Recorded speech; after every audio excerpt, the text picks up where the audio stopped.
4월 19일 성경 읽기 시간입니다. 우리 오늘은 사무엘하 6장에서 8장 시편 109편, 사무엘하 6장에서 8장 시편 109편에 있는 말씀을 읽겠습니다. 6장. 다윗이 다시 이스라엘에서 정병 3만 명을 징집하여서 그들을 모두 이끌고 유다의 바알라로 올라갔다. 거기에서 하나님의 궤를 옮겨 올 생각이었다. 그 궤는 그룹들 위에 앉아 계신 만군의 주님의 이름으로 부르는 궤였다. 그들이 언덕 위에 있는 아비나답의 집에서 하나님의 궤를 꺼내서 새 수레에 싣고 나올 때에 아비나답의 두 아들 우사와 아이요도 그 수레를 몰았다. 그들이 산에 있는 아비나답의 집에서 하나님의 궤를 싣고 나올 때에 아이요는 궤 앞에서 올라갔고 다윗과 이스라엘의 모든 가문은 온 힘을 다하여서 잣나무로 만든 온갖 악기와 수금과 검은고를 타며 소구와 꽹과리와 신번지를 치면서 주님 앞에서 기뻐하였다. 그들이 낙원의 타작마당에 이르렀을 때에 소들이 뛰어서 궤가 떨어지려고 하였으므로 우사가 손을 내밀어 하나님의 궤를 꼭 붙들었는데 주 하나님이 우사에게 진노하셔서 거기에서 그를 치시니 그가 거기에서 하나님의 궤 곁에서 죽었다. 주님께서 그렇게 급격히 우사를 벌하셨으므로 다윗이 화를 내었다. 그래서 그곳 이름을 오늘날까지 베레스 우사라고 한다. 그날 다윗은 이 일 때문에 주님이 무서워서 이래서야 내가 어떻게 주님의 궤를 내가 있는 곳으로 옮길 수 있겠는가 하였다. 그래서 다윗은 주님의 궤를 다윗성으로 옮기지 않고 가드 사람 오벳 에돔의 집으로 실어가게 하였다. 그래서 주님의 궤가 가드 사람 오벳 에돔의 집에서 석 달 동안 머물렀는데 그때 주님께서 오벳 에돔과 그의 온 집안에 복을 내려주셨다. 누군가가 오벳 에돔의 집에 하나님의 궤를 보관하였기 때문에 주님께서 오벳 에돔의 집과 그에게 딸린 모든 것에 복을 내려주셨다는 소식을 다윗 왕에게 전하였다. 그리하여 다윗은 기쁜 마음으로 가서 하나님의 궤를 오벳 에돔의 집에서 다윗 성으로 가지고 올라왔다. 궤를 옮길 때에 그는 큰 축제를 벌였다. 다윗은 주님의 궤를 맨 사람들이 6걸음을 옮겼을 때에 행렬을 멈추게 하고 소와 살찐 양을 제물로 잡아서 바쳤다. 그리고 다윗은 모시로 만든 에봇만을 걸치고 주님 앞에서 온 힘을 다하여 힘차게 춤을 추었다. 다윗과 온 이스라엘 가문은 환호성을 올리고 나팔 소리가 우렁찬 가운데 주님의 궤를 옮겨왔다. 주님의 궤가 다윗 성으로 들어올 때에 사울의 딸 미갈이 창밖을 내다보다가 다윗 왕이 주님 앞에서 뛰면서 춤을 추는 것을 보고 마음속으로 그를 업신여겼다. 그들이 주님의 궤를 들어다가 다윗이 궤를 두려고 쳐놓은 장막 안자리에 옮겨 놓았을 때에 다윗이 주님 앞에 번제와 화목제를 드렸다. 다윗은 번제와 화목제를 드리고 나서 만군의 주님의 이름으로 백성에게 복을 빌어주고 그것에 모인 온 이스라엘 백성에게 남녀를 가리지 않고 각 사람에게 빵 한 덩이와 고기 한 점과 건포도 과자 한 개씩을 나누어 주었다. 그런 다음에 온 백성이 각각 자기들의 집으로 돌아갔다. 다윗이 자기의 집안 식구들에게 복을 빌어주려고 궁전으로 들어가니 사울의 딸 미갈이 다윗을 맞으러 나와서 이렇게 말하였다. 오늘 이스라엘의 임금님이 건달패들이 맨살을 드러내고 춤을 추듯이 신하들의 아내가 보는 앞에서 몸을 드러내며 춤을 추셨으니 임금님의 채통이 어떻게 되었겠습니까? 다윗이 미갈에게 대답하였다. 그렇소, 내가 주님 앞에서 그렇게 춤을 추었소. 주님께서는 그대의 아버지와 그의 온 집안이 있는데도 그들을 마다하시고 나를 뽑으셔서 주님의 백성 이스라엘을 다스리도록 통치자로 세워주셨소. 그러니 나는 주님을 찬양할 수밖에 없소. 나는 언제나 주님 앞에서 기뻐하며 뛸 것이요. 내가 스스로를 보아도 천한 사람처럼 보이지만 주님을 찬양하는 일 때문이라면 이보다 더 낮아지고 싶소. 그래도 그대가 말한 그 여자들은 나를 더욱더 존경할 것이요. 이런 일 때문에 사울의 딸 미갈은 죽는 날까지 자식을 낳지 못하였다. 7장.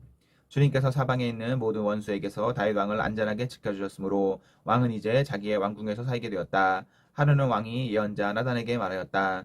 나는 백향봉 왕궁에 사는데 하나님의 궤는 아직도 휘장 안에 있습니다. 나단이 왕에게 말하였다. 주님께서 임금님과 함께 계시니 가셔서 무슨 일이든지 계획하신 대로 하십시오. 그러나 바로 그날 밤에 주님께서 나단에게 말씀하셨다. 너는 내 종 다윗에게 가서 전하여라. 나 주가 말한다. 내가 살 집을 내가 지으려고 하느냐. 그러나 나는 이스라엘 자손을 이집트에서 데리고 올라온 날로부터 오늘에 이르기까지 어떤 집에서도 살지 않고 오직 장막이나 성막에 있으면서 옮겨 다니며 지냈다. 내가 이스라엘 온 자손과 함께 옮겨 다닌 모든 곳에서 내가 나의 백성 이스라엘을 돌보라고 명한 이스라엘 그 어느 지파에게라도 나에게 백향목 집을 지어주지 않는 것을 두고 말한 적이 있느냐. 그러므로 이제 너는 나의 종 다윗에게 전하여라. 나 만군의 주가 말한다. 양떼를 따라다니던 너를 목장에서 데려다가 내 백성 이스라엘의 통치자로 삼은 것은 바로 나다. 나는 내가 어디로 가든지 언제나 너와 함께 있어서 내 모든 원수를 내 앞에서 물리쳐 주었다. 나는 이제 내 이름을 세상에서 위대한 사람들의 이름과 같이 빛나게 해주겠다. 이제 내가 한 곳을 정하여 거기에 내 백성 이스라엘을 심어 그들이 자기의 땅에서 자리 잡고 살면서 다시는 옮겨 다닐 필요가 없도록 하고 이전과 같이 악한 사람들에게 억압을 받는 일도 없도록 하겠다. 이전에 내가 나의 백성 이스라엘에게 사사들이 세워준 때와는 달리 내가 너를 너의 모든 원수로부터 보호하여서 평안히 살게 하겠다. 그뿐만 아니라 나 주가 너의 집안을 한 왕조로 만들겠다는 것을 이제 나 주가 너에게 선언한다. 너의 생애가 다하여서 내가 너의 조상들과 함께 묻히면 내가 내 몸에서 나올 자식을 후계자로 세워서 그의 나라를 튼튼하게 하겠다. 바로 그가 나의 이름을 드러내려고 집을 지을 것이며 나는 그의 나라의 왕위를 영원토록 튼튼하게 하여 주겠다. 나는 그의 아버지가 되고 그는 나의 아들이 될 것이다. 그가 죄를 지으면 사람들이 저의 자식을 매로 때리거나 채찍으로 치듯이 나도 그를 징계하겠다. 내가 사울에게서 나의 총애를 거두어 나의 앞에서 물러가게 하였지만 너의 자손에게서는 총애를 거두지 아니하겠다. 내 집과 내 나라가 내 앞에서 영원히 이어갈 것이며 내 왕위가 영원히 튼튼하게 서 있을 것이다. 나단은 이 모든 말씀과 계시를 받은 그대로 다윗에게 말하였다.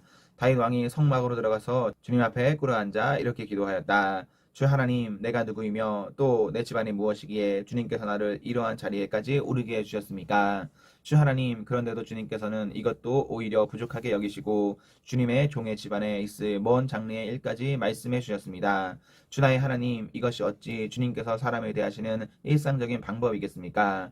주 하나님, 주님께서 주님의 종을 잘 아시니 이 다윗이 주님께 무슨 말씀을 더 드릴 필요가 있겠습니까? 주님께서 세우신 뜻과 목적대로 주님께서는 이렇게 크나큰 일을 하시고 또 그것을 이 종에게까지 알려주셨습니다. 주 하나님, 주님은 위대하십니다. 우리의 귀로 다 들어보았습니다만 주님과 같은 분이 또 계시다는 말은 들어본 적이 없고 주님밖에 또 다른 하나님이 있다는 말도 들어본 적이 없습니다. 이 세상에서 어떤 민족이 주님의 백성 이스라엘과 같겠습니까? 하나님이 직접 찾아가셔서 이스라엘을 구하여 내시고 주님의 백성으로 삼아서 주님의 명성을 드러내셨습니다. 그들을 이집트에서 구하여 내시려고 큰 일을 하셨고 주님의 백성이 보는 앞에서 다른 민족들과 그 신들에게서 그들을 친히 구원하시려고 이렇게 큰 일을 하시었고 주님의 땅에서 놀라운 일을 하셨습니다. 주님께서는 이렇게 주님의 백성 이스라엘을 튼튼히 세우셔서 영원히 주님의 백성으로 삼으셨습니다. 또 주님께서 그들의 하나님이 되셨습니다. 주 하나님, 주님께서 주님의 종과 이 종의 집안에 약속하여 주신 말씀을 영원히 변하지 않게 하여 주십시오. 그래서 사람이 만군의 주님께서 이스라엘의 하나님이시다 하고 외치며 주님의 이름을 영원토록 높이게 하시고 주님의 종 다윗의 집안도 주님 앞에서 튼튼히 서게 해주시기를 바랍니다. 만군의 주 이스라엘의 하나님, 주님께서 몸소 이 계시를 이 종에게 주시고 내가 너의 집안을 세우겠다 하고 말씀하여 주셨으므로 주님의 종이 감히 주님께 이러한 간구를 드릴 용기를 얻습니다. 그리고 이제 주 나의 하나님, 주님께서는 참으로 하나님이십니다. 주님께서는 언제나 약속을 지키십니다. 그리고 주님께서 주님의 종에게 이와 같이 놀라운 약속을 하셨습니다. 그러므로 이제 주님의 종의 집안에 기꺼이 복을 내리셔서 나의 자손이 주님 앞에서 영원토록 대를 잇게 해주시기를 바랍니다. 주 하나님, 주님께서 직접 그렇게 약속하여 주셨으니 주님의 종의 집안이 영원토록 주님께서 내리시는 복을 받게 해 주십시오. 8장.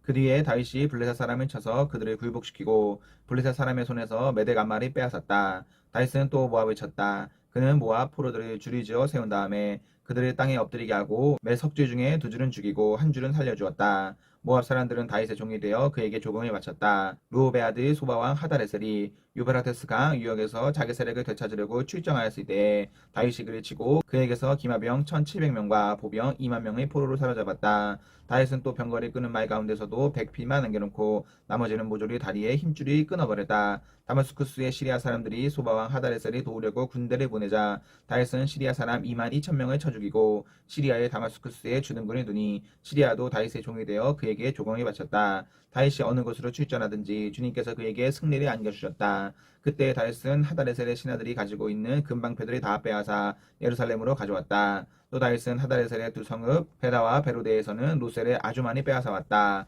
하맛 왕 도이는 다윗이 하다레셀의 온 군대를 쳐서 이겼다는 소식을 들었다.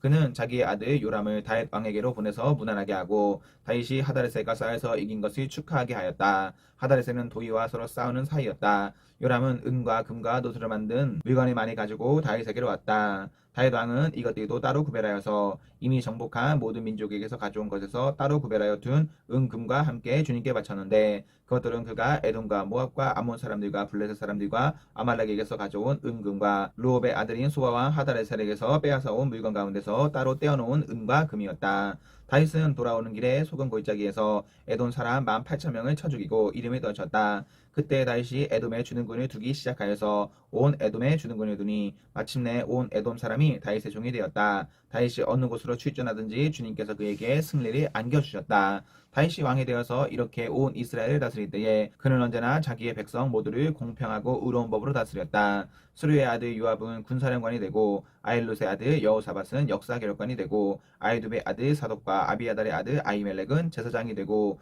스라야는 서기관이 되고 여호야다의 아들 분하야는 그렛사람과 블렛사람의 지휘관이 되었다. 다윗의 아들들은 제사장 일을 보았다. 시편 109편. 하나님, 내가 주님을 찬양합니다. 잠잠히 계시지 마십시오.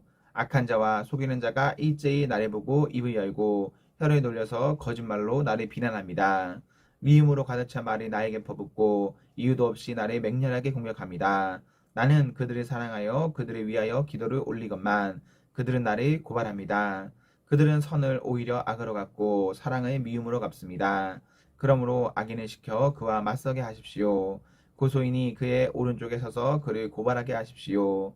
그가 재판에 받을 때에 유죄 판결을 받게 하십시오. 그가 하는 기도는 죄가 되게 하십시오.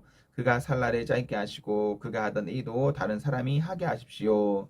그 자식들은 아버지 없는 자식이 되게 하고 그 아내는 과부가 되게 하십시오. 그 자식들은 떠돌아다니면서 구걸하는 신세가 되고 폐허가 된 집에서마저 쫓겨나서 밥을 빌어먹게 하십시오. 빚쟁이가 그 재산을 모두 가져가고 낯선 사람들이 들이닥쳐서 재산을 모두 약탈하게 하십시오. 그에게 사랑을 베풀 사람이 없게 하시고 그 고아들에게 은혜를 베풀어 줄 자도 없게 하십시오. 자손도 끊어주고 후대에 이르러 그들의 이름까지도 지워지게 하십시오. 그의 아버지가 지은 죄를 주님이 기억하시고 그의 어머니가 지은 죄도 지워지지 않게 하십시오. 그들의 죄가 늘 주님에게 거슬리게 하시고 세상 사람들이 그를 완전히 잊게 하여 주십시오. 이것은 그가 남에게 사랑을 베풀 생각은 않고 도리어 가난하고 빈곤한 자를 괴롭히며 마음이 상한 자를 못살게 하였기 때문입니다. 그가 저주하기를 좋아하였으니 그 저주가 그에게 내리게 하십시오. 축복하기를 싫어하였으니 복이 그에게서 멀어지게 하십시오. 저주하기를 옷 입듯 하였으니 그 저주가 물처럼 그의 뱃속까지 스며들고 기름처럼 그 뱃속에까지 배어들게 하십시오. 그 저주가 그에게는 언제나 입은 옷과 같고 항상 뛰는 띠와 같게 하십시오. 주님, 나를 고발하는 자와 나에게 이런 악답을 퍼붓는 자들이 오히려 그런 저주를 받게 해주십시오. 주님은 나의 하나님이시니 주님의 명성에 어울리게 나를 도와주십시오. 주님의 사랑은 그지없으시니 나를 건져주십시오. 나는 가난하고 빈곤합니다. 내 마음이 깊은 상처를 받습니다. 나는 석양의 기운은 그림자처럼 사라져가고 놀라운 메뚜기 떼처럼 날려갑니다. 금식으로 나의 두 무릎은 약해지고 내 몸에서는 기름기가 다 빠져서 수척해졌습니다. 나는 사람들의 조속거리가 되고 그들은 나를 볼 때마다 머리를 절레절레 흔들면서 멸시합니다. 주 나의 하나님, 나를 도와주십시오. 주님의 한결 같으신 사랑을 따라 나를 구원하여 주십시오. 주님, 이것은 주님께서 손수하신 일이며 바로 주님이 이 일을 이루셨음을 그들이 알게 해 주십시오. 그들이 나에게 저주를 퍼부어도 주님은 나에게 복을 주십니다. 그들은 치려고 일어났다가 부끄러움을 당하여도 주님의 종은 언제나 즐거워하게 해 주십시오. 나를 고발하는 사람들은 수치를 뒤집어 쓰게 해 주시고 그들의 발을 수모를 겉옷처럼 걸치고 다니게 해 주십시오. 내가 입을 열어서 주님께 크게 감사드리며 많은 사람이 모인 가운데서 주님을 찬양하련다. 나를 고발하는 자들에게서 나를 구원해 주시려고 주님께서는 이 가난한 사람의 오른쪽에 서 계시기 때문이다. 아멘, 아멘. 네, 우리 오늘 말씀을 모두 읽었습니다. 우리 오늘 하루도 하나님과 사랑 앞에서 행복하십시오. 성령 충만하십시오. 안녕.